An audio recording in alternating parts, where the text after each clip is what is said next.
Hello, everyone, and welcome back. My name is Daniel, and I am really happy you are here with us today. Hi, everyone. I am Sarah. Thanks for joining us. So, Sarah, today we are talking about building better habits. And I am curious, what is a habit you have been trying to build? Oh, so many. I want to exercise regularly. I want to read more. I want to drink more water. I want to go to bed earlier. Okay, stop. How many habits are you trying to build at the same time? Um, Maybe five or six? And how is that working out for you? Not great. I start strong for like 2 days, then I give up. And this is the first mistake most people make. They try to change everything at once. But I want to improve my whole life. I understand. But here's the problem willpower is limited. It is like a battery, you only have so much each day. Wait, willpower runs out? Yes. Every decision you make, every temptation you resist, it drains your willpower battery. So if I try to build six habits at once, Your battery dies by noon. Then you have no willpower left and you break all the habits. that is exactly what happens. So what should I do instead? Focus on one habit at a time, just one. Just one? But that feels so slow. It is slow, but it works. Let me ask you, which is better, building one habit successfully or failing at six habits? Okay, good point. So I pick one habit, Yes. Which habit would make the biggest difference in your life right now? probably exercising. I feel terrible because I never move. Okay, so exercise is your one habit. Now, here's the next important question. What does exercise mean to you? What do you mean? Exercise is exercise. Is it running 5 miles? Is it going to the gym for an hour? Is it doing yoga? Be specific. Oh, I guess I was thinking going to the gym for an hour. And have you been doing that? No, I keep saying I will start, but I never do. Because it is too big. Here is an important concept. Start ridiculously small. Ridiculously small? What does that mean? It means make the habit so easy that you cannot say no. So easy that you feel almost silly, Like what? like one push up, or walk around the block once, or put on your workout clothes. But that is not exercise. That is nothing. And this is where most people get it wrong. They think bigger is better, but the goal at the beginning is not results. The goal is consistency. Consistency means doing it regularly. Yes, doing it every single day, no matter what. And you can only do that if it is easy. So I should commit to one push up every day. Yes. And you know what happens? Guade? What? Once you do one push up, you often do more, because starting is the hardest part. Once you start, momentum takes over. Oh, that is interesting. So one push up might become five or 10? Exactly. But even if it stays at one, you are building the identity of someone who exercises daily. Identity? Yes. Here is an important idea. Habits are not just about what you do, they are about who you become. I do not understand. Okay, let me explain. Every time you do a push up, you are voting for the identity of, I am someone who exercises. Every time you skip it, you are voting for, I am someone who does not exercise. So habits are like votes for the person I want to be. Exactly. And the person who does one push up every day is building the identity of an exerciser. Then later, when the habit is solid, you can increase it. Okay, I like this. Start small. But how long until I can increase it? Good question. First, you need to establish the consistency. Do the small habit every day for at least 2 weeks, maybe 3 or 4 weeks. Here? Every single day? Yes, no exceptions. This is where most people fail. They do well for a few days, then they skip one day, then another, and the habit dies. But what if I am sick or traveling? Then you modify, but you do not skip. If you are sick, maybe you do one push up instead of five. If you are traveling, you do it in your hotel room. The point is, the chain does not break. The chain? Yes, think of it like a chain. Every day you do the habit, you add a link. Your goal is to not break the chain. Oh, I like that visual. Do not break the chain. Some people mark an X on a calendar for every day they complete the habit. They can see the chain growing. It becomes motivating. I could try that. Okay, so start ridiculously small. Do it every day. Do not break the chain. What else? Here is a big one. Stack your new habit onto an existing habit. Stack it? What does that mean? It means you link your new habit to something you already do automatically. This is called habit stacking. Can you give me an example? Sure, you already brush your teeth every morning, right? Yes, of course. So your habit stack is after I brush my teeth, I will do one push up. Oh, so I attach the new habit to something I already do? Exactly. Your brain already has a strong neural pathway for brushing teeth. You do it automatically. By stacking the new habit right after, you borrow that automaticity. That is smart. So I could say, after I make my morning coffee, I will read one page of a book? Perfect example. The key is to be very specific. Not someday I will read, but after I pour my coffee, I will read one page. Specific trigger, specific action. Exactly. And this brings up another important point. Make your environment support your habits. What do you mean? Your environment shapes your behavior more than you realize. If you want to read more, put a book on your pillow. If you want to exercise, lay out your workout clothes the night before. So I make it easier to do the good habit? Yes, and make it harder to do the bad habit. If you want to stop scrolling on your phone at night, put your phone in another room. Oh, that reminds me. I want to stop checking my phone first thing in the morning Good. So, where do you keep your phone at night? on my nightstand, right next to my bed. There is your problem. Move it to the other side of the room, or better yet, another room entirely. But I use it as my alarm. Buy a cheap alarm clock. They cost $10. Do not let your phone be the first thing you see and the last thing you see every day. Okay, I will do that. What else about environment? Remove friction for good habits. Add friction for bad habits. Fiction? Friction is anything that makes the habit harder to do. For good habits, you want low friction. For bad habits, you want high friction. Can you give me examples? Sure, you want to eat healthier. Low friction means washing and cutting vegetables on Sunday so they are ready to grab during the week. High friction for junk food means not buying it at all, so you would have to leave your house to get it. Oh, so I engineer my environment to support the person I want to be. Exactly. You are not relying on willpower. You are designing your space to make good choices easy and bad choices hard. That is really smart.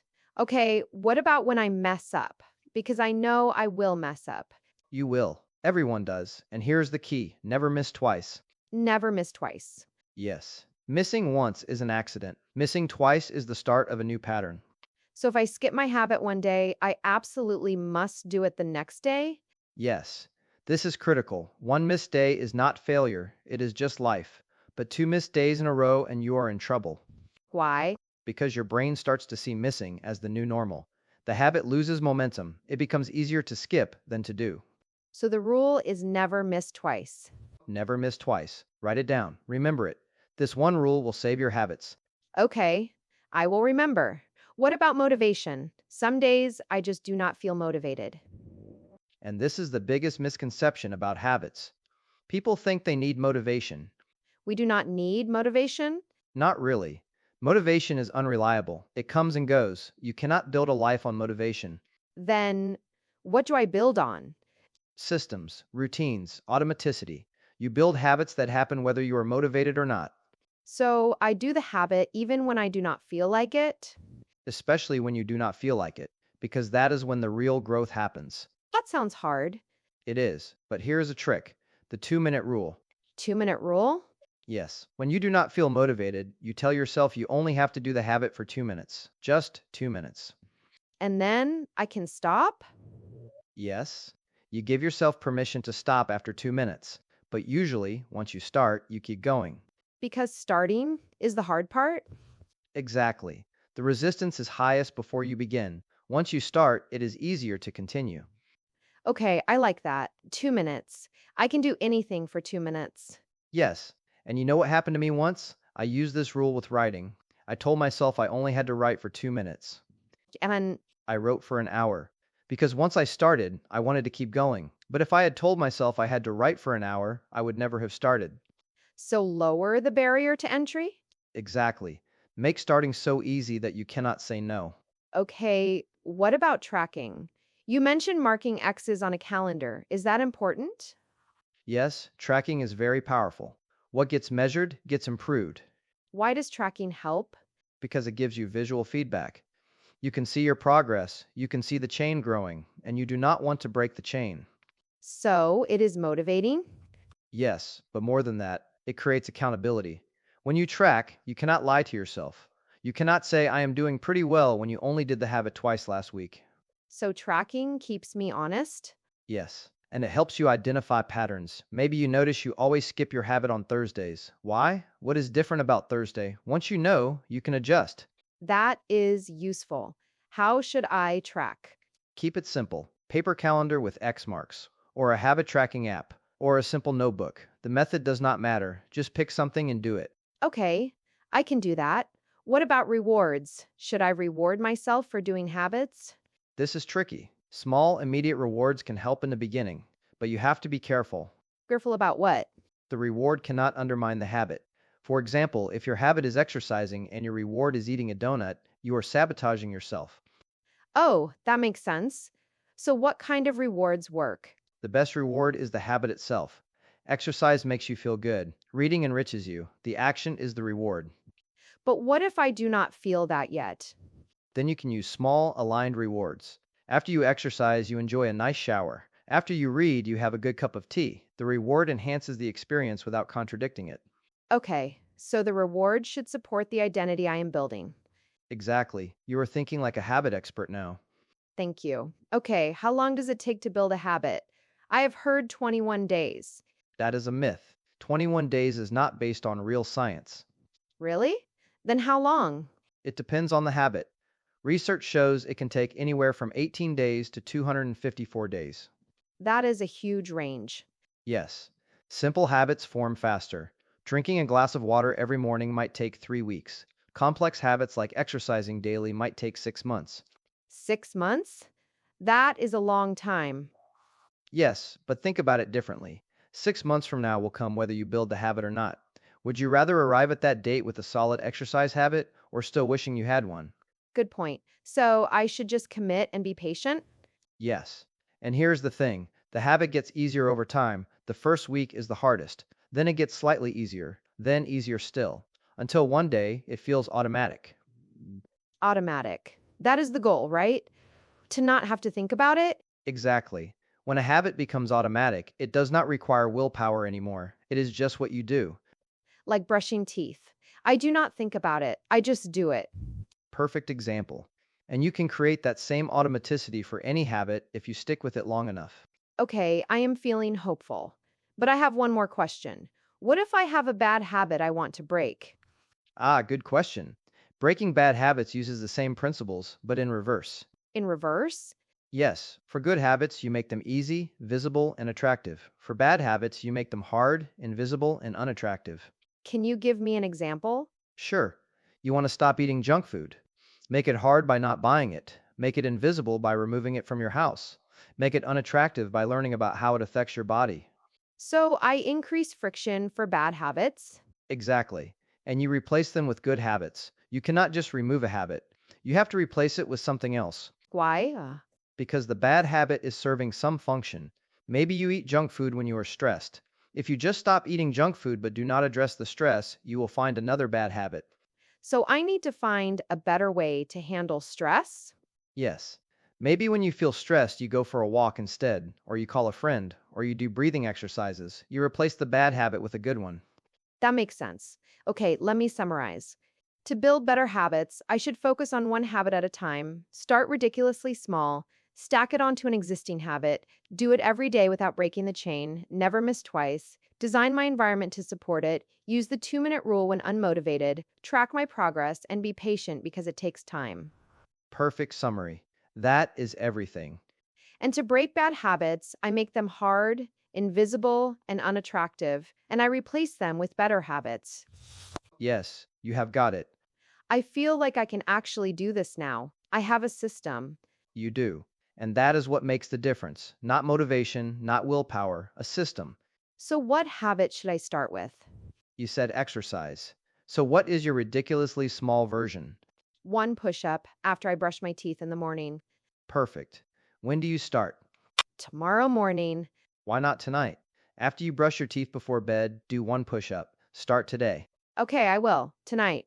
One push up. Good. And remember, it is not about the push-up. It is about becoming the kind of person who keeps promises to themselves. I like that. Keeping promises to myself. That is what habits are. Small promises kept daily. Thank you, Daniel. This conversation has given me a clear plan. You are welcome. And to everyone listening, I want you to pick one habit, just one. Make it ridiculously small. Start today. Yes, do not wait for Monday. Do not wait for next month. Do not wait for the perfect moment. Start now. The best time to start was years ago. The second best time is today. Small actions, repeated consistently, create massive results. Exactly. Be patient. Trust the process. The results will come. Thank you so much for listening today, everyone. We hope this conversation helps you build the habits that will change your life. Remember, you do not need to be perfect. You just need to be consistent. Take care of yourselves and start small. Goodbye for now, and good luck with your one habit. Goodbye, and see you next time.